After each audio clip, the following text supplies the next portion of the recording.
अगर हम भारत के संविधान की किताब खोलें और सीधे उसके आखिरी पन्ने पर जाएं, तो वहाँ बहुत ही स्पष्ट रूप से भाग 22 लिखा मिलेगा। जी बिल्कुल लिखा है। लेकिन अगर हम पन्ने पलटते हुए उंगलियों पर एक एक करके सारे भाग गिनने बैठे ना, तो गिनती 25 पर जाकर रुकती है। मतलब ये कौन सा गणित है? देखिए, ये एक ऐसा गणित है जो अक्सर परीक्षा की तैयारी करने वाले हर विद्यार्थी को शुरुआत में उलझा ही देता है। बिल्कुल सही कहा आपने। तो आज के इस डीप डाइव विश्लेषण का हमारा मिशन इसी उलझन को सुलझाना है। हम भारतीय संविधान के सभी भागों और उनमें हुए अहम संशोधनों को न एक वर्चुअल क्लासरूम की तरह डिकोड करेंगे। हाँ, ताकि कॉन्सेप्ट क्लियर हो जाए। एकदम सही। हमारा फोकस इस बात पर होगा कि इन भागों को रटने की बजाय हम उस लॉजिक को समझें जिसके आधार पर संविधान निर्माताओं ने इन्हें एक विशेष क्रम में पिरोया है। और आप देखिए, इस दृष्टिकोण से पढ़ने पर कोई भी तथ्य बोझ नहीं लगता। ये पॉइंट एग्जाम के लिए बहुत इंपॉर्टेंट है।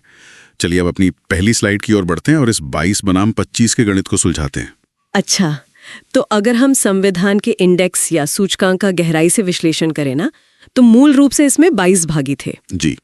लेकिन समय के साथ जैसे जैसे समाज की जरूरतें बदलीं, इसमें कुछ नए हिस्से जोड़े गए और एक हिस्सा हटाया भी गया। मतलब बदलाव होते रहे। हाँ, तो गणना की दृष्टि से, यानी अगर 1, 2, 3 करके गिना जाए तो आज ये संख्या 25 बैठती है। पता है, जब मैं पहली बार इस विषय को पढ़ रहा था तो दिमाग में एक सवाल अटका था। क्या सवाल था? कि अगर नए भाग जोड़े गए तो आखिरी नंबर 25 क्यों नहीं हो गया? इसे ना एक पुराने विशाल घर के उदाहरण से बहुत अच्छे से समझा जा सकता है। अरे वाह, ये एनालॉजी तो बहुत ही दिलचस्प है, बताइए। मान लीजिए उस घर में 22 कमरे थे। समय के साथ कमरा नंबर 7 को पूरी तरह से गिरा दिया गया। जी बिल्कुल। लेकिन जगह की बढ़ती जरूरत को देखते हुए कुछ पुराने कमरों के साथ ही एनेक्सी या छोटे हिस्से बना दिए गए। जैसे कमरा नंबर 4 के साथ 4 क बना दिया गया। एकदम सही जा रहे हैं आप। या कमरा नंबर 9 के साथ 9 क और 9 ख बना दिए गए। तो घर के आखिरी कमरे के बाहर आज भी 22 नंबर की ही प्लेट लगी है। लेकिन अगर कोई दरवाजे गिनने निकले ना, तो उसे 25 दरवाजे मिलेंगे। मतलब ये 22 कमरों वाले घर का उदाहरण तो पूरी तकनीकी स्थिति को बेहद आसान बना देता है ना? बिल्कुल। स्रोतों के अनुसार इसी तर्ज पर संविधान में समय समय पर संशोधन करके कुल 4 नए भाग जोड़े गए हैं। और वो 4 नए भाग कौन से हैं? ये 4 नए भाग हैं भाग 4 क, भाग 9 क, भाग 9 ख और भाग 14 क।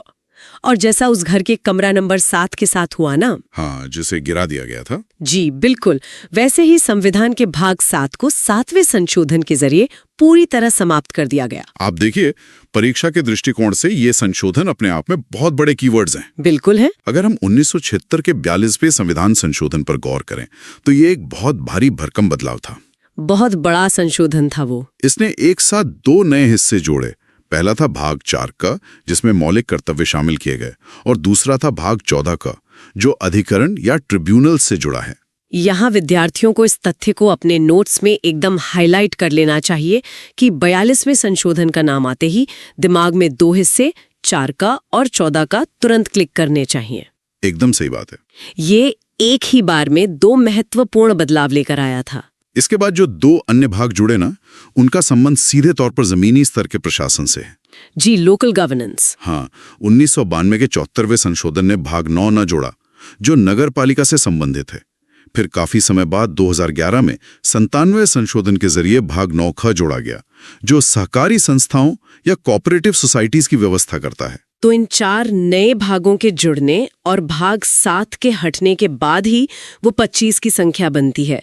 अब इस कॉन्सेप्ट को थोड़ा और आसान तरीके से समझते हैं और अगली स्लाइड देखते हैं, जहां हम संविधान के शुरुआती भागों यानी भाग 1 से लेकर 4 क तक का गहराई से अध्ययन करेंगे।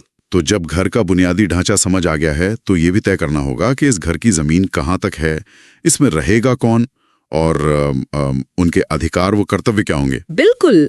और इसी तार्किक क्रम में भाग 1 सबसे पहले आता है, जिसका विषय है भारत संघ और उसका राज्य क्षेत्र। अच्छा। यहाँ स्रोतों में एक विशेष तथ्य दिया गया है जिसे अक्सर लोग सिर्फ एक कानूनी शब्दावली मानकर छोड़ देते हैं, लेकिन ये बहुत गहराई रखता है।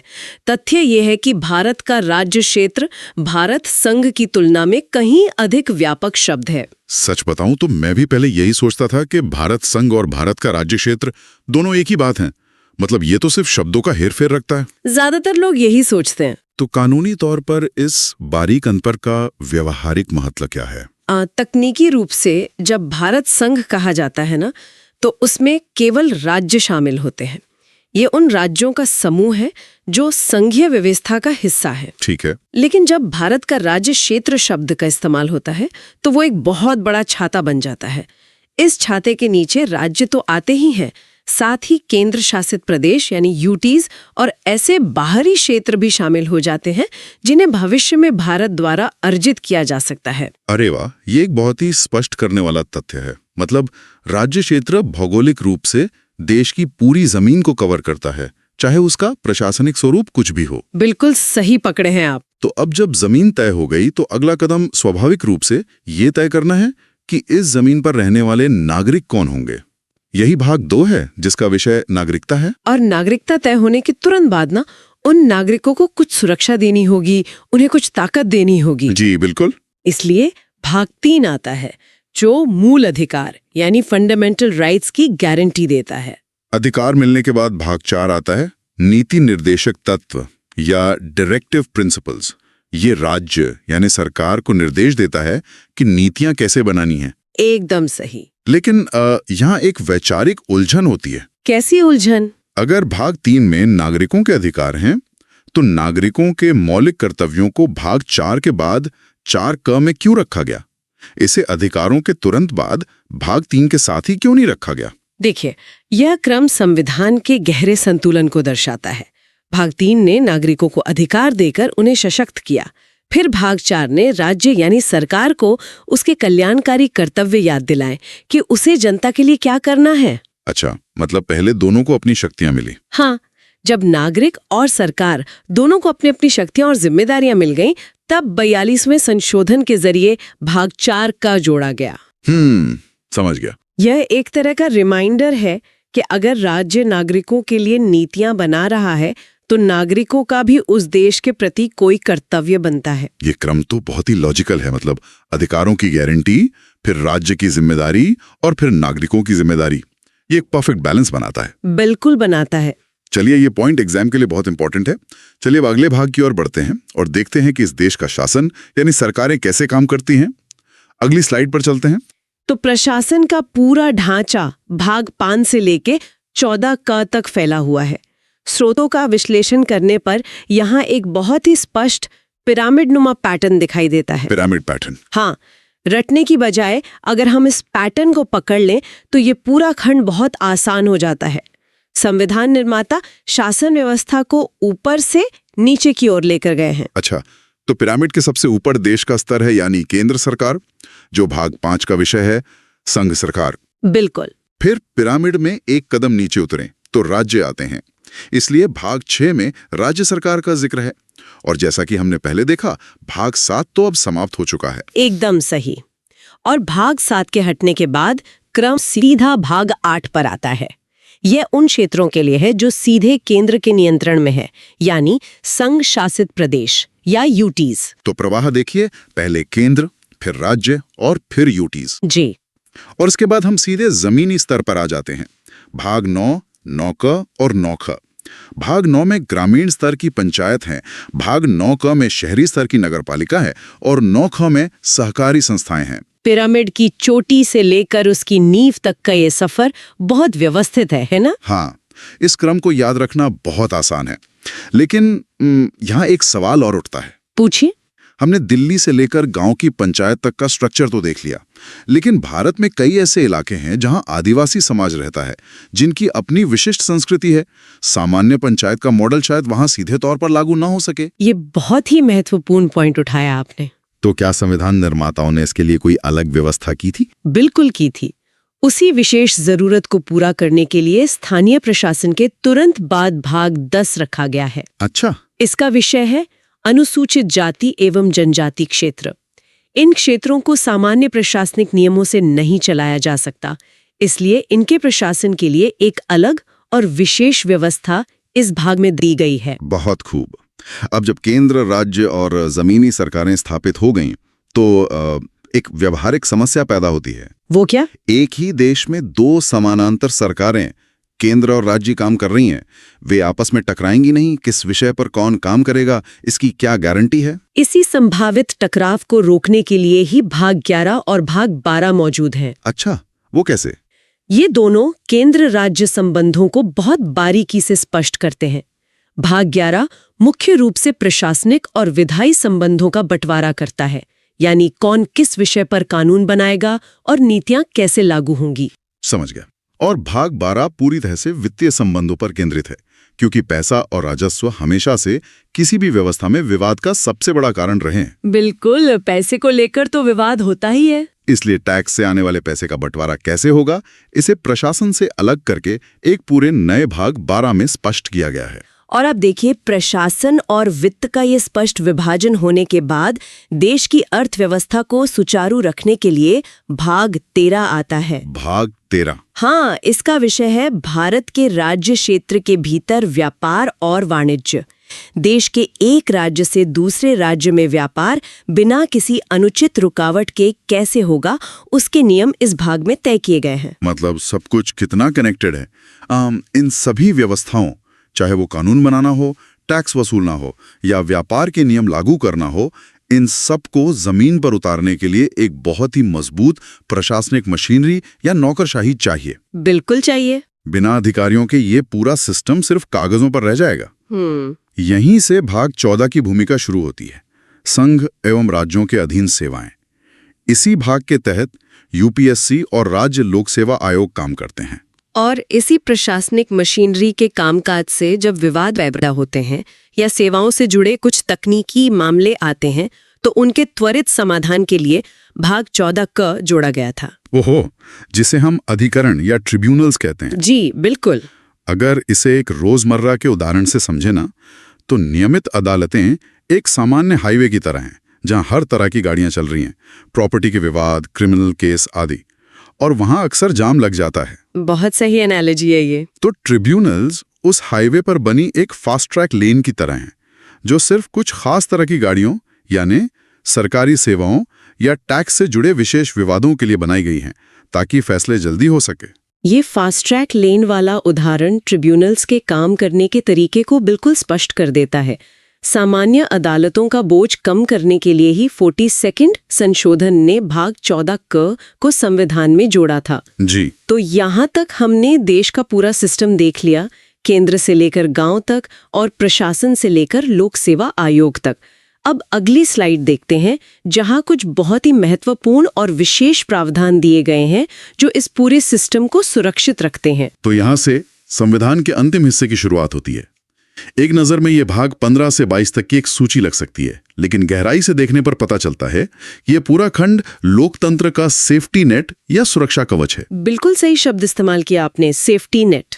हमने जो इतनी बड़ी प्रशासनिक मशीनरी बनाई है, वो निरंकुश ना हो जाए, उस पर लगाम कैसे लगेगी? उसी मशीनरी को जवाबदेह बनाने का काम करता है भाग 15, जिसका विषय है निर्वाचन या चुनाव।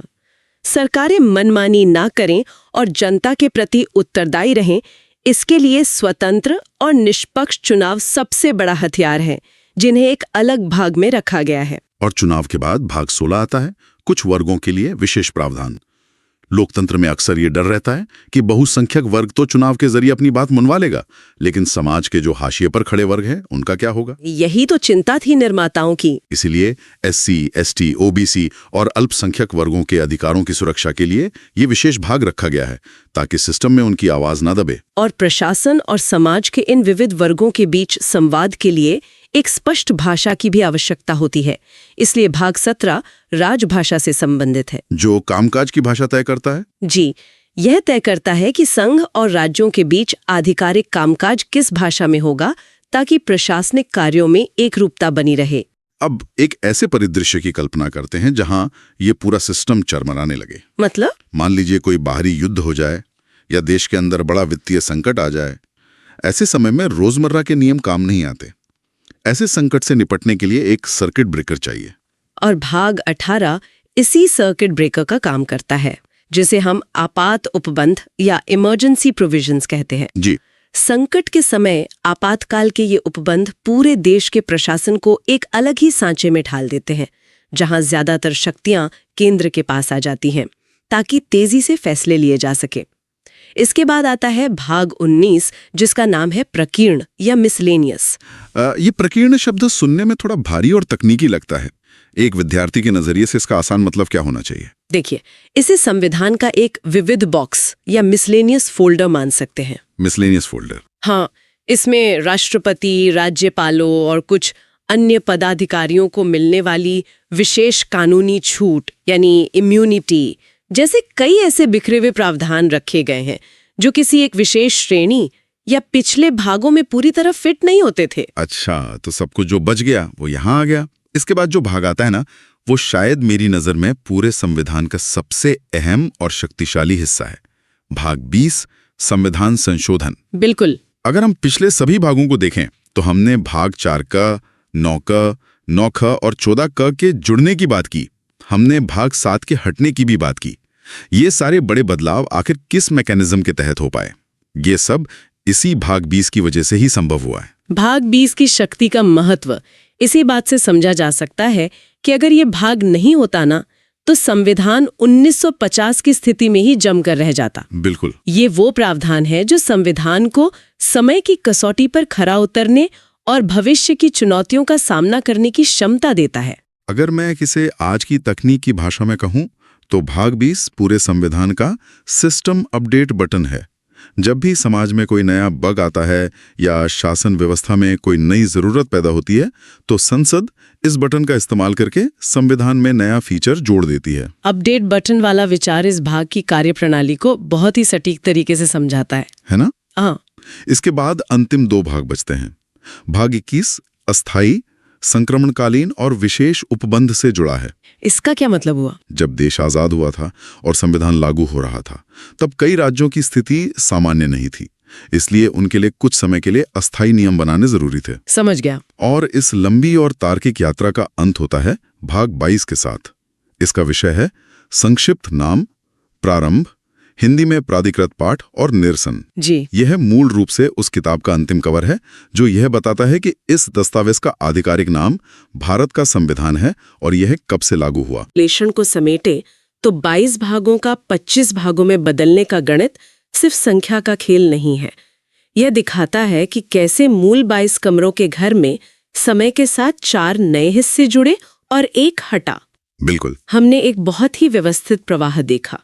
सबसे पहले देश की जमीन तय हुई, फिर वहां रहने वाले नागरिक आए, उनके अधिकार और कर्तव्य तय हुए, फिर केंद्र से लेकर पंचायत तक एक प्रशासनिक पिरामिड खड़ा हुआ और अंत में चुनाव, आपातकाल और संशोधन के जरिए उस पूरे ढांचे को एक मजबूत सुरक्षा कवच पहनाया गया। इस पूरी चर्चा ने यह स्पष्ट कर दिया है कि संविधान के भागों को रटने की कोई आवश्यकता नहीं है। हर भाग पिछले भाग से किसी न किसी लॉजिकल कड़ी से जुड़ा हुआ है। ये एक कहानी की तरह आगे बढ़ता है। नोट्स के इस पूरे विश्लेषण से एक बात बहुत स्पष्ट रूप से उभर कर सामने आती है। संविधान कोई पत्थर की लकीर नहीं है जिसे एक बार लिख दिया गया और वो हमेशा के लिए जम गया। सही बात है। जिस तरह 1992 में नगर पालिका के लिए भाग 9 क और 2011 में सहकारी संस्थाओं के लिए भाग 9 ख बाद में जोड़े गए, ये दिखाता है कि जैसे जैसे समाज का स्वरूप बदलता है, संविधान भी खुद को अपडेट करता है ताकि शासन व्यवस्था आम आदमी के बिल्कुल दरवाजे तक पहुंच सके। भाग 20 के संशोधन प्रावधान ने वास्तव में इसे एक जीवित दस्तावेज बना दिया है। यही वो विचार है जिस पर गहराई से चिंतन करने की जरूरत है। सोचिए, अगर उस 22 कमरों वाले घर में बदलाव करने की गुंजाइश ना छोड़ी गई होती तो क्या आज की जटिल और तकनीकी दुनिया में वो टिक पाता? शायद कभी नहीं। क्या वो आम नागरिक की बदलती जरूरतों को पूरा कर पाता? संविधान की ये अपडेट होने की क्षमता ही उसकी सबसे बड़ी ताकत है। इन सभी पहलुओं पर विचार करें, इस लॉजिक को अपने नोट्स का हिस्सा बनाएं। आज के इस डीप डाइव सत्र में हमारे साथ इस ज्ञान यात्रा का हिस्सा बनने। सोचिए, एक नए स्वतंत्र देश का संविधान बनकर तैयार होता है। दुनिया का सबसे लंबा, सबसे विस्तृत लिखित संविधान, लेकिन उसे लागू हुए मुश्किल से 1 साल ही बीता था कि सरकार को एहसास होता है कि एक बहुत बड़ी कमी रह गई है। हाँ, और रातों रात एक नया हिस्सा जोड़ना पड़ता है ताकि देश की अदालतें सरकार के सबसे महत्वपूर्ण सुधारों को रोक ना सकें। बिल्कुल, और ये कोई कहानी नहीं है बल्कि हमारे अपने भारतीय संविधान का इतिहास है। आज की इस गहन चर्चा में हम सभी का स्वागत है। अक्सर जब हम संविधान के बारे में सोचते हैं तो आर्टिकल्स यानी अनुच्छेदों की बात होती है, लेकिन आज हम उस मास्टर इंडेक्स या ब्लूप्रिंट की तहों में जाएंगे जिस पर पूरा देश टिका है। सही कहा। हमारा आज का विषय है भारतीय संविधान की अनुसूचियां यानी शेड्यूल्स। आज हम इन नोट्स के आधार पर समझने वाले हैं कि ये अनुसूचियां क्या हैं और मूल संविधान में इनकी संख्या 8 से बढ़कर 12 कैसे हो गई। ये विषय सिर्फ उन लोगों के लिए जरूरी नहीं है जो एग्जाम की तैयारी कर रहे हैं, बल्कि ये समझने के लिए भी है कि हमारा देश आखिर चलता कैसे है। राज्यों के गठन से लेकर पंचायतों की शक्तियों तक सब कुछ इन्हीं पर टिका है। एकदम सही। तो चलिए आज की क्लास शुरू करते हैं। मैं बताना चाहूंगा कि मूल संविधान में सिर्फ 8 अनुसूचियां थीं, पर जैसे जैसे देश की जरूरतें बढ़ीं, 9वीं, 10वीं, 11वीं और 12वीं अनुसूची को बाद में जोड़ा गया। ये एक बहुत ही दिलचस्प एवोल्यूशन है। तो इस ब्लूप्रिंट को डिकोड करना शुरू करते हैं। जब मैं नोट्स में पहली 3 अनुसूचियों को पढ़ रही थी तो मुझे ये किसी नई कंपनी के HR मैनुअल जैसा लगा। HR मैनुअल, ये उपमा तो बहुत ही दिलचस्प है। चलिए इस कंसेप्ट को थोड़ा और आसान तरीके से समझते हैं। थोड़ा डिटेल में बताइए। देखिए, जब कोई बड़ी कंपनी बनती है तो सबसे पहले ये तय होता है कि उसमें कौन कौन से डिपार्टमेंट होंगे, यानी उनकी सीमाएं क्या होंगी। ये हमारी पहली अनुसूची है जिसमें भारत के सभी राज्यों और केंद्र शासित प्रदेशों यानी यूनियन टेरिटरीज की पूरी लिस्ट है। हाँ, उनके भौगोलिक क्षेत्र का पूरा विवरण। फिर आती है दूसरी अनुसूची। बिल्कुल। जब डिपार्टमेंट बन गए तो वहां के बड़े अधिकारियों की सैलरी क्या होगी। दूसरी अनुसूची में सभी महत्वपूर्ण संवैधानिक पदाधिकारियों के वेतन यानी सैलरी का स्पष्ट उल्लेख है। और फिर तीसरी अनुसूची में उनकी शपथ है कि वो ईमानदारी से काम करेंगे। राज्य, वेतन और शपथ, ये सीक्वेंस एग्जाम के नजरिए से याद रखना बहुत आसान है, पर यहाँ एक जरूरी बात समझानी है कि दूसरी अनुसूची में सैलरी को इतनी प्रमुखता क्यों दी गई। अच्छा, इसका क्या कारण हो सकता है? देखिए, इसमें राष्ट्रपति, राज्यपाल, सुप्रीम कोर्ट और हाई कोर्ट के जजेस जैसे पदों की सैलरी लिखी है। ऐसा इसलिए किया गया ताकि सरकार इन महत्वपूर्ण पदों पर बैठे लोगों को सैलरी कम करने का डर दिखाकर अपने दबाव में न ले सके। ओह, यानी उनकी इंडिपेंडेंस बनाए रखने का एक मैकेनिज्म है। सही पकड़ा आपने। ये पॉइंट एग्जाम के लिए बहुत इंपॉर्टेंट है। ये बात तो समझ आ गई, लेकिन इन नोट्स में मुझे एक बहुत बड़ा ट्रिक पॉइंट दिखा जहां मैं थोड़ा अटक गई थी। अच्छा, वो क्या? अगर सभी की शपथ तीसरी अनुसूची में है तो इसमें राष्ट्रपति का नाम क्यों नहीं है? उपराष्ट्रपति और राज्यपाल का नाम भी इस अनुसूची में नहीं है। ये तो बहुत अजीब बात लगती है। ये बहुत ही शानदार सवाल है और यहीं पर सबसे बड़ी क्लैरिटी चाहिए होती है। ये नोट्स में स्पष्ट रूप से लिखा है कि ये कोई भूल नहीं है, ये एक बहुत ही महत्वपूर्ण अपवाद है। अपवाद? लेकिन क्यों? क्योंकि बाकी सभी मंत्री या जज अपने पद के कर्तव्यों की शपथ लेते हैं, पर राष्ट्रपति, उपराष्ट्रपति और राज्यपाल ये संविधान के रक्षक हैं। उनके लिए संविधान में अलग से अनुच्छेद बनाए गए हैं। यानी उनकी शपथ संविधान के मूल हिस्से में ही लिखी है। बिल्कुल।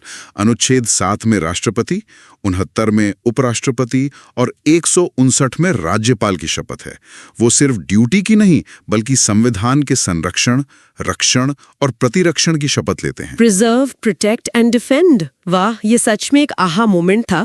इन डिटेल्स को मिस करना बहुत आसान है। तो चलिए अब अगली स्लाइड की ओर बढ़ते हैं। शपथ और वेतन तो तय हो गए। अब देखते हैं कि संसद में राज्यों का प्रतिनिधित्व कैसे होता है। अब हम चौथी अनुसूची पर आते हैं, जिसमें राज्यसभा की सीटों का बंटवारा तय किया गया है ना जी। ये तय करती है कि किस राज्य और केंद्र शासित प्रदेश से कितने प्रतिनिधि राज्यसभा में आएंगे। और जहां तक मुझे समझ आया, ये सीटें जनसंख्या के आधार पर होती हैं। मतलब अमेरिका के सेनेट जैसा नहीं है जहां हर राज्य को बराबर 2 सीटें मिलती हैं। एकदम सही। हमारे यहाँ जिस राज्य की आबादी ज्यादा होगी उसे ज्यादा सीटें मिलेंगी। यही वजह है कि चौथी अनुसूची में उत्तर प्रदेश की सीटें सबसे ज्यादा हैं। ये पॉइंट बिल्कुल याद रखना चाहिए। अब यहाँ से थोड़ा आगे चलते हैं क्योंकि संविधान यहाँ एक नया मोड़ लेता है। मैं 5वीं और 6ठी अनुसूची की बात कर रही हूँ।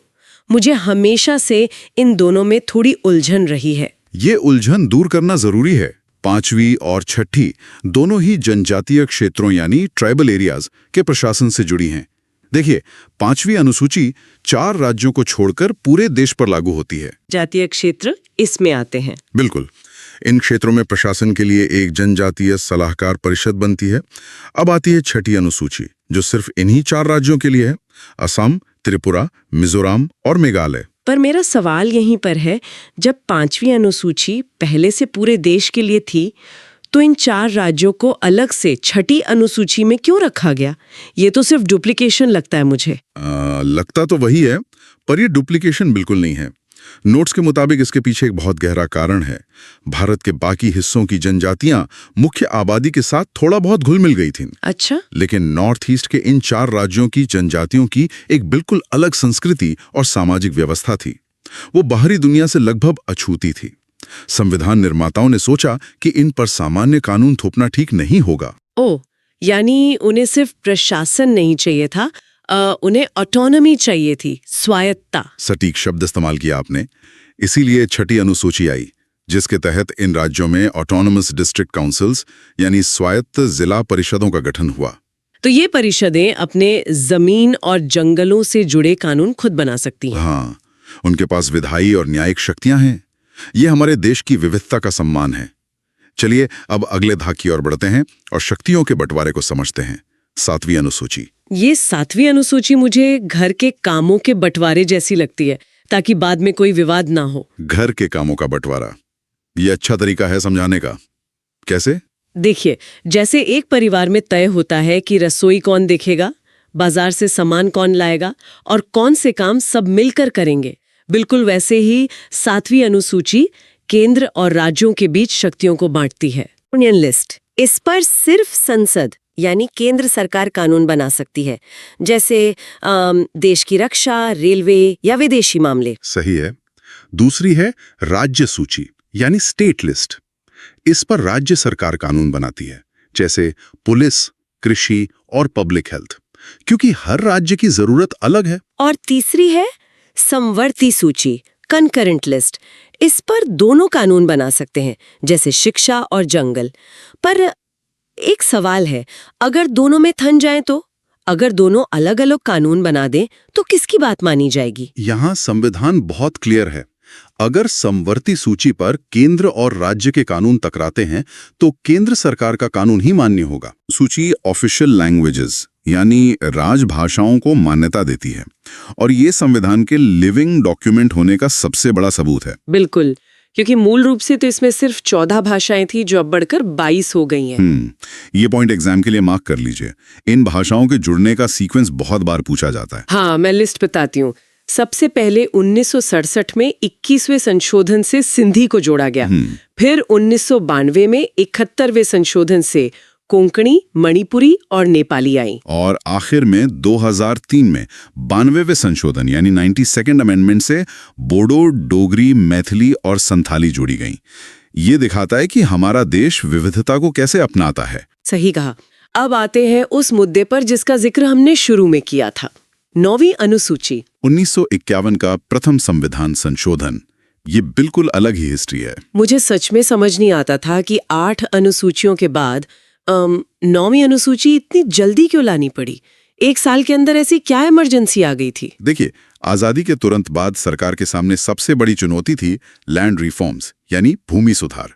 सरकार जमींदारों से एक्स्ट्रा जमीन लेकर गरीब किसानों में बांटना चाहती थी, पर उस वक्त संपत्ति का अधिकार एक फंडामेंटल राइट था। ओह, यानी जब सरकार जमीन लेने जाती तो जमींदार कोर्ट में केस कर देते थे? बिल्कुल। अदालतों ने सरकार के कानूनों को रद्द करना शुरू कर दिया, ये कहकर कि ये मौलिक अधिकारों का हनन है। तो यहां से 9वीं अनुसूची का जन्म हुआ। तो ये अनुसूची एक तरह की तिजोरी या सेफ बॉक्स जैसी थी? हाँ, सरकार ने नियम बनाया कि जो कानून इस 9वीं अनुसूची में डाल दिया जाएगा, अदालत उस पर जुडिशियल रिव्यू यानी न्यायिक पुनर्विलोकन नहीं कर सकती। मतलब अदालत की उस शक्ति को बंद कर देना जिससे वो कानून को रद्द कर सके। पर बाद में तो सुप्रीम कोर्ट ने इसमें बदलाव किया था ना? जी हाँ, बाद में कोर्ट ने क्लियर किया कि 1973 के बाद डाले गए कानूनों का रिव्यू हो सकता है अगर वो संविधान के बेसिक स्ट्रक्चर को तोड़ते हैं। लेकिन शुरू में इसका मुख्य उद्देश्य भूमि सुधारों को बचाना ही था। ये पॉइंट बहुत क्लियर हो गया। चलिए अब अगले भाग की ओर चलते हैं। सीधा 1985 में जब 10वीं अनुसूची आई। 52वें संशोधन के जरिए। ये था दल बदल विरोधी कानून, एंटी डिफेक्शन लॉ। उस दौर में भारतीय राजनीति में आया राम गया राम का ट्रेंड चल रहा था। पैसे या पोस्ट के लालच में रातों रात पार्टी बदल लेना, जिससे सरकारें गिरने लगी थी। सही कहा, और इसीलिए ये कानून लाया गया ताकि नेताओं के पार्टी बदलने पर कंट्रोल किया जा सके। लेकिन देखिए, यहाँ मैं एक थोड़ा अलग व्यू रखना चाहूंगी। अगर किसी नेता को लगता है कि उसकी पार्टी गलत दिशा में जा रही है, तो पार्टी छोड़ना तो उसका हक होना चाहिए ना। क्या ये कानून फ्रीडम ऑफ स्पीच को खत्म नहीं करता? ये बहुत ही गहरा सवाल है, पर इन नोट्स के आधार पर हमें इस मुद्दे के दोनों पहलू देखने होंगे। संविधान निर्माताओं को एक बैलेंस बनाना था। एक तरफ नेता की आजादी है, पर दूसरी तरफ है जनता का जनादेश, यानी वोटर्स मैंडेट। हाँ, वोटर तो पार्टी देखकर भी वोट देता है। बिल्कुल। जब जनता किसी को चुनती है तो उसकी पार्टी और विचारधारा पर भरोसा करती है। जीतने के बाद स्वार्थ के लिए पार्टी बदलना जनता के साथ धोखा है। इसीलिए नियम बना कि अगर कोई अकेला नेता पार्टी बदलेगा तो उसकी सदस्यता रद्द हो जाएगी। लेकिन अगर एक बड़ा ग्रुप अलग होता है तो उसको स्प्लिट माना जाता है, डिफेक्शन नहीं। जी, शुरू में 1/3 और बाद में 2/3 सदस्यों की शर्त रखी गई। ये राजनीति में स्थिरता लाने का प्रयास था। ये एक्सप्लेनेशन बहुत नेचुरल और क्लियर था। अब इस स्लाइड से थोड़ा आगे बढ़ते हैं। देश के राजधानी से निकलकर जमीनी हकीकत पर चलते हैं, यानी लोकल सेल्फ गवर्नमेंट, 11वीं और 12वीं अनुसूची। हाँ, ये दोनों एक ही साल 1992 में आई। 73वें संशोधन से 11वीं अनुसूची जोड़ी, जो ग्रामीण पंचायतों के बारे में है। और 74वें संशोधन से 12वीं अनुसूची आई, जो शहरी नगर पालिकाओं को शक्तियां देती है। इनमें एक की डिटेल है, सब्जेक्ट्स यानी विषयों की संख्या। 11वीं अनुसूची में पंचायतों को 29 विषय दिए गए हैं, जबकि नगर पालिकाओं को 18 विषय मिले हैं। ये 29 और 18 का डिवीजन दिखाता है कि प्लानिंग कितनी बारीकी से हुई थी। हाँ, गांव की जरूरतें अलग हैं, जैसे कृषि, पशुपालन, छोटी सिंचाई। हाँ, और शहर की जरूरतें अलग हैं, जैसे अर्बन प्लानिंग, फायर सर्विसेज। इससे ये तय हुआ कि विकास का फैसला राजधानी में बैठे अफसर नहीं, बल्कि लोकल लोग करेंगे। ये सत्ता को सीधे जनता के हाथ में सौंपने जैसा था। तो आज के इस गहन चर्चा में हमने एक बहुत लंबा और शानदार सफर तय किया। पहली अनुसूची के नक्शे से लेकर दूसरी तीसरी के वेतन और शपथ तक। और राष्ट्रपति के अपवाद को मत भूलिएगा। बिल्कुल। फिर चौथी में राज्यसभा और 5वीं छठी में जनजातीय ऑटोनॉमी देखी, 7वीं में शक्तियों का बंटवारा और 8वीं में भाषाओं का विस्तार समझा। और आखिर में 9वीं का भूमि सुधार, 10वीं का दल बदल कानून और 11वीं 12वीं का जमीनी लोकतंत्र। इस पूरी क्लास का निचोड़ यही है कि ये अनुसूचियां सिर्फ रूल्स नहीं है, ये भारत की जरूरतों और लोकतंत्र का एक टाइम लाइन है। एकदम सही। और जाते जाते मैं इस नोट से एक गहरा विचार छोड़ना चाहूंगा। मूल संविधान 8 अनुसूचियों से शुरू हुआ था, आज 12 हैं। जैसे जैसे हम आगे बढ़ रहे हैं, नए मुद्दे आ रहे हैं, जैसे AI, डेटा प्राइवेसी या क्लाइमेट चेंज। ये तो नए जमाने की चुनौतियां हैं। जी, तब क्या पता हमारा ये लिविंग डॉक्यूमेंट आने वाले वक्त में एक 13वीं अनुसूची यानी 13th शेड्यूल भी देखें। और अगर हाँ, तो वो किस टॉपिक पर होगी? ये वाकई एक सोचने वाला सवाल है। संविधान सिर्फ अतीत की किताब नहीं है, ये भविष्य का रास्ता भी है। इस दिलचस्प सवाल के साथ हम आज की इस गहन चर्चा को यहीं विराम देते हैं। अगली बार एक नए विषय के साथ फिर मिलेंगे। कल्पना कीजिए कि एक ऐसा दस्तावेज तैयार करना है जो दुनिया के सबसे बड़े लोकतंत्र का भविष्य तय करेगा। हाँ, ये कोई छोटा काम तो बिल्कुल नहीं था। एकदम सही। करोड़ों लोगों की उम्मीदें, एक विशाल और विविधता से भरे देश को एक साथ बांधे रखने की चुनौती।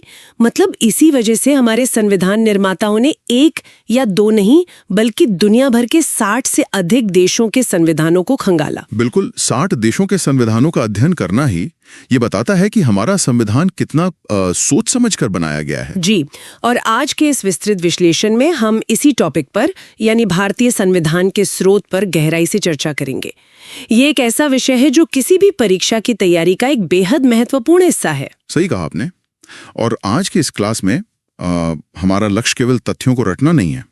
हम एक एक स्लाइड को, एक एक बिंदु को इतनी बारीकी से समझेंगे कि उसके पीछे का जो क्यों और कैसे है ना, वो पूरी तरह स्पष्ट हो जाए। मतलब कॉन्सेप्ट एकदम क्लियर होना चाहिए। बिल्कुल।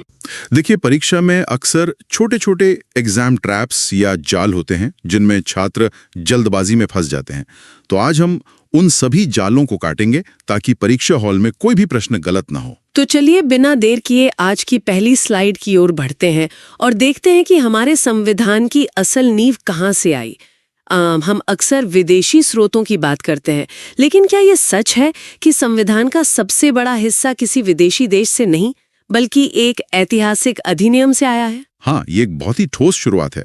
विदेशी स्रोतों पर जाने से पहले हमें भारत शासन अधिनियम 1935 को देखना होगा। मतलब हमारे संविधान का लगभग 60 से 70% हिस्सा सीधे तौर पर इसी अधिनियम से लिया गया है। अच्छा, मतलब 60 से 70% सीधा 1935 से। जी बिल्कुल। अगर परीक्षा में सीधा प्रश्न आता है कि भारतीय संविधान का सबसे बड़ा स्रोत क्या है, तो उत्तर यही होगा। इससे समझने का सबसे आसान तरीका मुझे ये लगता है कि 1935 का अधिनियम उस बुनियादी बिल्डिंग के नक्शे और नींव की तरह है। हमने उसी नक्शे पर अपनी नई बिल्डिंग बनाई और फिर अलग-अलग देशों से खूबसूरत सजावट लाकर उसे और मजबूत किया। बहुत बढ़िया उदाहरण है ये। तो इस नींव में मुख्य रूप से कौन-कौन सी ईंटें शामिल हैं अगर हम ये देखें, तो सबसे बड़ी ईंट है संघीय व्यवस्था, यानी जो हमारा फेडरल स्ट्रक्चर है। हाँ, देश का जो ढांचा है जहाँ केंद्र और राज्य सरकारें मिलकर काम करती हैं, वो यहीं से आया है। क्योंकि 1935 तक अंग्रेज भी ये समझ चुके थे कि इतने बड़े भारत को एक ही जगह से नहीं चलाया जा सकता। सही बात है। इसके बाद दूसरा बिंदु आता है न्यायपालिका का ढांचा। और यहाँ इस क्लास पर ध्यान दे रहे सभी छात्रों के लिए एक बहुत बड़ा एग्जाम ट्रैप। वो कैसे? देखिए, न्यायपालिका की जो संरचना या तंत्र है, जैसे नीचे निचली अदालतें, फिर हाई कोर्ट, फिर सुप्रीम कोर्ट, ये जो ढांचा है ये 1935 के अधिनियम से लिया गया है। एक मिनट, अगर न्यायपालिका की संरचना 1935 के अधिनियम से ली गई है, तो क्या इसका मतलब ये है कि हमारी न्यायपालिका की जो आज स्वतंत्रता है वो भी अंग्रेजों के उसी अधिनियम की देन है? और यहीं पर परीक्षा के दबाव में सबसे बड़ी गलती होती है। नहीं, ऐसा बिल्कुल नहीं है। अंग्रेजों के समय न्यायपालिका पूरी तरह स्वतंत्र नहीं थी। स्वतंत्र और निष्पक्ष न्यायपालिका का जो सिद्धांत है वो अमेरिका से लिया गया है। अरे वाह, ये तो सच में बहुत कंफ्यूजिंग हो सकता है। बिल्कुल। 1935 के अधिनियम से सिर्फ एक मशीनरी का ढांचा लिया गया है। इन दोनों बातों को एकदम अलग-अलग बॉक्स में दिमाग में रखना है। ये सच में फंसाने वाला सवाल है। परीक्षा में न्यायपालिका शब्द देखते ही लोग सीधे अमेरिका पर टिक कर सकते हैं, जबकि अगर ढांचा पूछा है तो उत्तर 1935 का अधिनियम होगा। इस अधिनियम में और क्या महत्वपूर्ण बातें हैं? और इसके बाद आपात उपबंध आते हैं। देश में आपातकालीन व्यवस्था या इमरजेंसी लागू करने का जो मूल प्रावधान है वो भी 1935 के अधिनियम से ही आया है। अच्छा, लेकिन यहाँ फिर से एक पैंच है। जब आपातकाल लगता है तो हमारे जो मौलिक अधिकार हैं वे काम करना बंद कर देते हैं। आपातकाल के दौरान मौलिक अधिकारों पर जो प्रभाव पड़ता है वो प्रावधान यहाँ से नहीं है। तो वो कहाँ से है? वो जर्मनी से लिया गया है। मतलब इसे ऐसे याद रखा जा सकता है कि आपातकाल लगाने की जो मशीनरी है वो 1935 के अधिनियम ने दी, लेकिन आपातकाल में अधिकारों को छीनने का जो खौफनाक आइडिया है वो जर्मनी से आया। हाँ, ये एक बहुत अच्छी एनालॉजी है।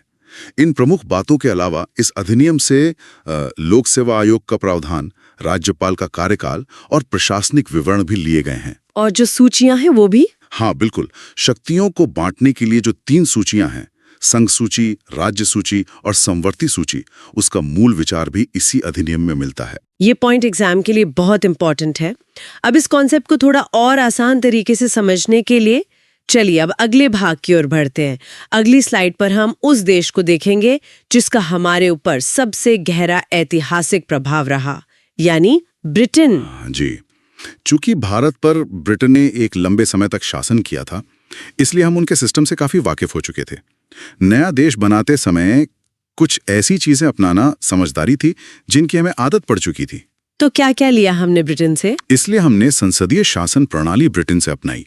हमारी संसद कैसे काम करेगी, लोकसभा और राज्यसभा कैसे बनेंगे, कानून पास करने की पूरी जो विधायी प्रक्रिया है वो क्या होगी, ये सब ब्रिटेन के मॉडल पर आधारित है। नागरिकता को लेकर भी एक बहुत दिलचस्प प्रावधान है जो हमने ब्रिटेन से लिया है, एकल नागरिकता। यह मुझे हमेशा ये सवाल आता है कि अमेरिका में तो दोहरी नागरिकता होती है, फिर हमने ब्रिटेन का मॉडल क्यों चुना? इस क्यों को समझना ही परीक्षा की असली तैयारी है। देखिए, अमेरिका में एक व्यक्ति पहले अपने राज्य का नागरिक होता है, जैसे कैलिफोर्निया या टेक्सास का, और फिर वो अमेरिका का नागरिक होता है। हाँ, वहाँ ड्यूअल सिटीजनशिप होती है। बिल्कुल, लेकिन भारत जब आजाद हुआ तो वो कई रियासतों और विविधताओं में बटा हुआ था। संविधान निर्माताओं को डर था कि अगर राज्यों की अलग नागरिकता दे दी गई तो देश की एकता खतरे में पड़ जाएगी। समझ गई। इसलिए ब्रिटेन की तरह पूरे देश के लिए सिर्फ एक नागरिकता तय की गई। हम सब केवल और केवल भारत के नागरिक हैं। देश को एक धागे में पिरोने के लिए ये बहुत जरूरी था। इसके अलावा ब्रिटेन से हमने विधि का शासन या रूल ऑफ लॉ भी लिया है, जिससे हम अनुच्छेद 14 में देखते हैं। विधि के शासन का सीधा सा मतलब है कि देश में कोई राजा या तानाशाह नहीं होगा। राजा का आदेश कानून नहीं होगा, बल्कि कानून ही राजा होगा। मतलब कानून से ऊपर कोई नहीं है। एकदम सही। कानून के सामने सब समान है, चाहे वो देश का कोई बड़ा मंत्री हो या सड़क पर चलने वाला आम आदमी। इसके अलावा जो हमारी मंत्रिमंडलीय प्रणाली है, यानी कैबिनेट व्यवस्था, जहां कुछ प्रमुख मंत्री मिलकर फैसले लेते हैं, वो भी ब्रिटेन से आई है। और संसदीय विशेषाधिकार भी वहीं से हैं। राइट। हाँ, अंत में संसदीय विशेषाधिकार, संसद और उसके सदस्यों को जो विशेष अधिकार मिलते हैं ताकि वे अपना काम बिना किसी डर के कर सकें, ये भी ब्रिटेन की देन है। अब अगली स्लाइड देखते हैं, जहां हम अधिकारों और न्याय की बात करेंगे। और जब भी अधिकारों की बात आती है तो सीधा ध्यान अमेरिका की ओर जाता है। बिल्कुल, ब्रिटेन ने हमें ये सिखाया कि सरकार कैसे चलानी है, लेकिन सरकार नागरिकों के साथ कैसा व्यवहार करेगी और न्यायपालिका कितनी ताकतवर होगी, ये हमने अमेरिका से सीखा है। तो इसमें सबसे पहले क्या आता है? सबसे पहले आते हैं हमारे मूल अधिकार, जो अनुच्छेद 12 से 35 तक दिए गए हैं। ये अधिकार सीधे तौर पर अमेरिका के बिल ऑफ राइट्स से प्रेरित हैं। मूल अधिकार तो छात्रों को आसानी से याद रह जाते हैं, लेकिन जो अगला बिंदु है, प्रस्तावना का विचार, इसमें बहुत बड़ा कंफ्यूजन होता है। क्या ये सही है कि प्रस्तावना की भाषा अमेरिका से नहीं आई है? ये परीक्षा का एक क्लासिक ट्रैप है। इसे ध्यान से सुनिए। संविधान की एक प्रस्तावना होनी चाहिए, यानी किताब शुरू होने से पहले उसका एक आमुख होना चाहिए। सिर्फ ये जो विचार या कॉन्सेप्ट है, ये अमेरिका से लिया गया है। अच्छा, तो भाषा कहाँ से है? लेकिन जब हम प्रस्तावना को पढ़ना शुरू करते हैं, जो उसकी विशिष्ट भाषा और शब्दावली है, वो ऑस्ट्रेलिया से ली गई है। वाह, ये सच में ध्यान देने वाली बात है। परीक्षा के दबाव में कोई भी छात्र प्रस्तावना शब्द देखते ही तुरंत अमेरिका पर टिक कर देगा, लेकिन अब ये स्पष्ट है, विचार अमेरिका से और भाषा ऑस्ट्रेलिया से। अमेरिका से हमने और क्या लिया है? एक बहुत ही शक्तिशाली हथियार, न्यायिक पुनर्विलोकन या जुडिशियल रिव्यू। इसका मतलब है कि अगर कल को संसद कोई ऐसा कानून बना दे जो संविधान के खिलाफ हो, तो न्यायपालिका के पास उस कानून को शून्य या रद्द करने की ताकत है। ये तो बहुत पावरफुल टूल है। बिल्कुल। और जैसा कि हमने थोड़ी देर पहले चर्चा की थी, स्वतंत्र एवं निष्पक्ष न्यायपालिका का पूरा कंसेप्ट भी यहीं से है। न्यायपालिका की ताकत तो समझ आ गई, लेकिन अमेरिका के संविधान से दो बहुत बड़े पदों को हटाने की प्रक्रिया भी जुड़ी हुई है ना, जैसे राष्ट्रपति पर महाभियोग। जी, इस बिंदु को सभी अपनी नोटबुक में अच्छे से हाईलाइट कर लें। राष्ट्रपति को पद से हटाने की जो जटिल प्रक्रिया है, जिसे हम महाभियोग कहते हैं, वो अमेरिका से ली गई है। इसका अनुच्छेद कौन सा है? इसका उल्लेख अनुच्छेद 61 में है। साथ ही उपराष्ट्रपति का पद और ये नियम कि उपराष्ट्रपति ही राज्यसभा का पदेन सभापति होगा, ये भी अमेरिकी संविधान से प्रेरित है। तो अगर मैं एक पैटर्न देखूं, राष्ट्रपति को हटाना यानी महाभियोग अमेरिका से है, तो क्या सर्वोच्च न्यायालय और उच्च न्यायालय के न्यायाधीशों को उनके पद से हटाने की प्रक्रिया भी अमेरिका से ही है? बिल्कुल सही पकड़ा आपने। इन दोनों ही बड़े और महत्वपूर्ण पदों से हटाने की प्रक्रिया का स्रोत अमेरिका ही है। राष्ट्रपति पर महाभियोग अनुच्छेद 61 और जजों को हटाना, दोनों को एक साथ याद रखना सबसे आसान तरीका है। चलिए अब अगले भाग की ओर बढ़ते हैं। केंद्र कितना ताकतवर होगा, राज्य कैसे काम करेंगे और सरकार की नीतियां कैसी होंगी, इन 3 महत्वपूर्ण सवालों का जवाब हमें 3 देशों से मिला, कनाडा, आयरलैंड और ऑस्ट्रेलिया। जी, तो सबसे पहले कनाडा की स्लाइड देखते हैं। कनाडा की बात करें तो वहां से हमने सशक्त केंद्र के साथ संघीय व्यवस्था ली है। इसका क्या मतलब हुआ? इसका मतलब है कि हमारे यहाँ केंद्र और राज्य दोनों हैं, लेकिन पलड़ा हमेशा केंद्र का भारी रहेगा। ऐसा इसलिए किया गया क्योंकि आज़ादी के समय विभाजन का जो दर्द भारत ने झेला था, उसके बाद ये तय करना ज़रूरी था कि कोई भी राज्य देश से अलग ना हो सके। केंद्र का मजबूत होना देश की अखंडता के लिए ज़रूरी था। और इसी मजबूत केंद्र के कंसेप्ट से जुड़ी है अवशिष्ट शक्तियां। बिल्कुल। इसे ऐसे समझें कि जो विषय किसी भी सूची में नहीं लिखे गए हैं, ना संघ सूची में, ना राज्य सूची में और ना ही समवर्ती सूची में, भविष्य में आने वाले ऐसे नए विषयों पर कानून कौन बनाएगा? जाहिर है जो ज्यादा ताकतवर होगा। एकदम सही। अनुच्छेद 248 के तहत ये अवशिष्ट शक्ति संसद यानी केंद्र के पास होगी। ये सिद्धांत सीधे कनाडा से लिया गया है। केंद्र को मजबूत बनाने का एक और तरीका राज्यपाल भी तो है। आपने डॉट्स को बहुत अच्छे से कनेक्ट किया। केंद्र द्वारा राज्यों में राज्यपालों की नियुक्ति का जो प्रावधान है वो भी कनाडाई मॉडल पर ही आधारित है। और कनाडा से कुछ और भी है क्या? हाँ, और कनाडा से एक आखिरी महत्वपूर्ण चीज है अनुच्छेद 143 परामर्शी न्याय निर्णयन।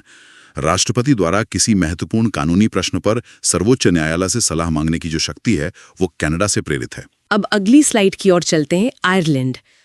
ये तो मुझे लगता है हर परीक्षा का फेवरेट टॉपिक है। आयरलैंड को देखते ही हर छात्र के दिमाग में सबसे पहले आना चाहिए नीति निदेशक तत्व या डीपीएसपी, जो भाग 4 में है। बिल्कुल। संविधान के भाग 4 में दिए गए ये निर्देश सरकार को बताते हैं कि नीतियां बनाते समय किन कल्याणकारी बातों का ध्यान रखना है। ये परीक्षा का एक सदाबहार प्रश्न है। इसके अलावा राष्ट्रपति से जुड़ी एक और चीज आयरलैंड से है, उनका चुनाव। ध्यान दें, यहाँ कंफ्यूजन हो सकता है। राष्ट्रपति को हटाने का तरीका यानी महाभियोग अमेरिका से था, लेकिन राष्ट्रपति की निर्वाचन विधि यानी उनका चुनाव कैसे होगा, ये तरीका आयरलैंड से लिया गया है। अच्छा, चुनाव का तरीका आयरलैंड से है? जी, और आयरलैंड से एक और बहुत खास व्यवस्था ली गई है, राज्यसभा में नामांकन। राष्ट्रपति द्वारा कला, साहित्य, विज्ञान और समाज सेवा के क्षेत्रों से जो 12 सदस्यों का मनोनयन या नॉमिनेशन राज्यसभा के लिए किया जाता है, वो व्यवस्था आयरलैंड से है। अब आते हैं ऑस्ट्रेलिया पर। हमने प्रस्तावना की भाषा की बात तो पहले ही क्लियर कर ली है। प्रस्तावना का विचार अमेरिका से, लेकिन भाषा ऑस्ट्रेलिया से। तो ऑस्ट्रेलिया से और क्या खास लिया गया है? ऑस्ट्रेलिया से ली गई है समवर्ती सूची। समवर्ती सूची को मैं हमेशा एक शेयर्ड किचन की तरह देखती हूँ। मतलब एक ऐसा किचन जहाँ केंद्र और राज्य दोनों को खाना पकाने यानी कानून बनाने का अधिकार है। काफी दिलचस्प उदाहरण है। हाँ, लेकिन अगर दोनों एक ही वक्त पर एक ही चूल्हे का इस्तेमाल करना चाहें और विवाद हो जाए तो केंद्र की बात मानी जाएगी। क्या ये सही है? ये बहुत ही शानदार और सटीक एनालॉजी है। समवर्ती सूची का मूल विचार यही है, और अगर संसद में किसी बिल को लेकर लोकसभा और राज्यसभा के बीच ही गतिरोध पैदा हो जाए तो उसके लिए संयुक्त अधिवेशन का प्रावधान है। अच्छा, जॉइंट सिटिंग। हाँ, संसद के दोनों सदनों की संयुक्त बैठक जो अनुच्छेद 108 के तहत बुलाई जाती है, ये व्यवस्था भी ऑस्ट्रेलिया से ही ली गई है। क्या बात है, एक एक अनुच्छेद कैसे लॉजिक के साथ दिमाग में छप रहा है। अब हमारी आखिरी मुख्य स्लाइड की ओर बढ़ते हैं, जहां हम कुछ अन्य महत्वपूर्ण देशों की चर्चा करेंगे। बिल्कुल। अधिकारों की बात हो गई, शासन की बात हो गई, लेकिन नागरिकों के कर्तव्यों और आपातकालीन स्थितियों के असर का क्या? सबसे पहले देखते हैं सोवियत संघ यानी आज का रूस। सोवियत संघ से हमने लिए हैं मौलिक कर्तव्य। देखिए, अधिकारों की मांग तो सब करते हैं, लेकिन देश के प्रति नागरिकों के कुछ कर्तव्य भी होने चाहिए। सही बात है। इसलिए अनुच्छेद 51 क यानी 51A के तहत नागरिकों के जो कर्तव्य निर्धारित किए गए हैं वे सोवियत संघ से प्रेरित हैं। इसके अलावा प्रस्तावना में 3 तरह के न्याय का जो आदर्श है, सामाजिक, आर्थिक और राजनीतिक न्याय, वो भी सोवियत संघ की ही देन है। इसके बाद फ्रांस की बात करें तो वहां से हमने बहुत ही खूबसूरत आदर्श लिए हैं। बिल्कुल। प्रस्तावना में स्वतंत्रता, समता और बंधुत्व के जो आदर्श हैं वे सीधे तौर पर फ्रांसीसी क्रांति से प्रेरित हैं। साथ ही देश की गणतंत्रात्मक व्यवस्था भी फ्रांस से ली गई है। गणतंत्र यानी रिपब्लिक का सीधा सा मतलब है कि देश का प्रमुख एक चुनावा व्यक्ति होगा। हाँ, राष्ट्रपति एक चुनावा व्यक्ति होगा, वो कोई राजा या वंशानुगत शासक नहीं होगा। अब आते हैं जर्मनी पर। हमने शुरू में इसकी थोड़ी सी चर्चा की थी जब हम 1935 के अधिनियम की बात कर रहे थे। इसे फिर से रिवाइज करना बहुत जरूरी है। आपातकाल के दौरान मौलिक अधिकारों का निलंबन जो अनुच्छेद 358 और 359 में है। हाँ, वो खौफनाक आइडिया। बिल्कुल। आपातकाल लागू करने का मूल तंत्र 1935 के अधिनियम से है, लेकिन जैसे ही आपातकाल लगता है नागरिकों के मौलिक अधिकार छीन लिए जाते हैं। ये कठोर प्रावधान जर्मनी के वाइमर संविधान से लिया गया है। ये एक बहुत ही क्रिटिकल पॉइंट है। अब दक्षिण अफ्रीका, मुझे लगता है यहाँ भी एक बहुत बड़ा एग्जाम ट्रैप छुपा है। दक्षिण अफ्रीका से हमने जो सबसे बड़ी चीज ली है वो है संविधान संशोधन की प्रक्रिया, जो अनुच्छेद 368 में है। समय के साथ संविधान को बदलना बहुत जरूरी है और ये तरीका हमने यहीं से सीखा। और ट्रैप कहाँ है? इसके अलावा दक्षिण अफ्रीका से राज्यसभा सदस्यों का निर्वाचन भी लिया गया है। और यही वो ट्रैप है। अभी थोड़ी देर पहले हमने पढ़ा था कि राज्यसभा में 12 सदस्यों का मनोनयन यानी नॉमिनेशन आयरलैंड से लिया गया है, लेकिन बाकी सदस्यों का जो निर्वाचन या इलेक्शन होता है वो दक्षिण अफ्रीका से है। एकदम सही पकड़ा। मतलब मनोनयन और निर्वाचन, इन दोनों शब्दों के अंतर को समझना ही परीक्षा में नंबर पक्के करना है। ये स्पष्टता बहुत जरूरी है। और हमारी इस सूची में जो आखिरी देश है वो है जापान। जापान से हमने क्या लिया है? जापान से हमने विधि द्वारा स्थापित प्रक्रिया का सिद्धांत लिया है। इसका साधारण अर्थ ये है कि अगर किसी व्यक्ति के प्राण या उसकी आजादी को कम करना है तो वो केवल उसी प्रक्रिया से हो सकता है जो कानून द्वारा स्थापित की गई हो। यानी सरकार अपनी मर्जी से कुछ नहीं कर सकती। बिल्कुल, सरकार मनमानी नहीं कर सकती। आज के इस विस्तृत विश्लेषण में हमने संविधान के स्रोतों का जिस गहराई से ऑपरेशन किया है वो सच में अद्भुत है।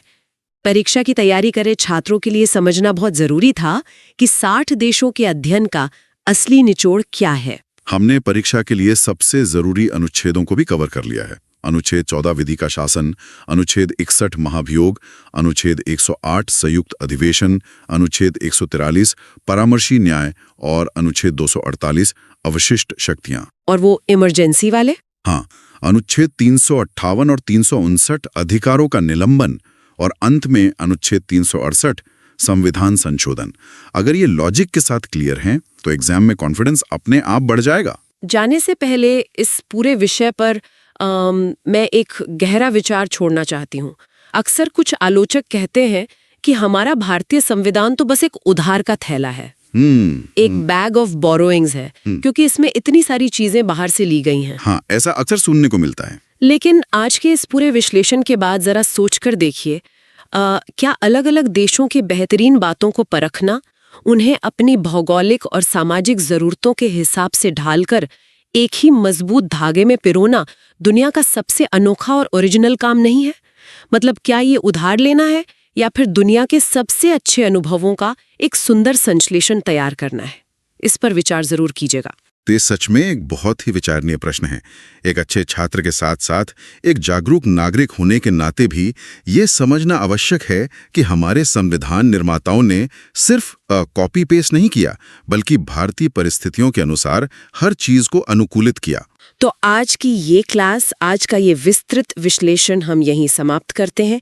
एक दोस्त और मार्गदर्शक के नाते मेरी यही सलाह है कि आज जिन भी अनुच्छेदों और एग्जाम ट्रैप्स की हमने चर्चा की है उनका रिवीजन जरूर करें, क्योंकि कंसेप्ट समझना पहली सीढ़ी है और रिवीजन उसे दिमाग में हमेशा के लिए पक्का कर देता है।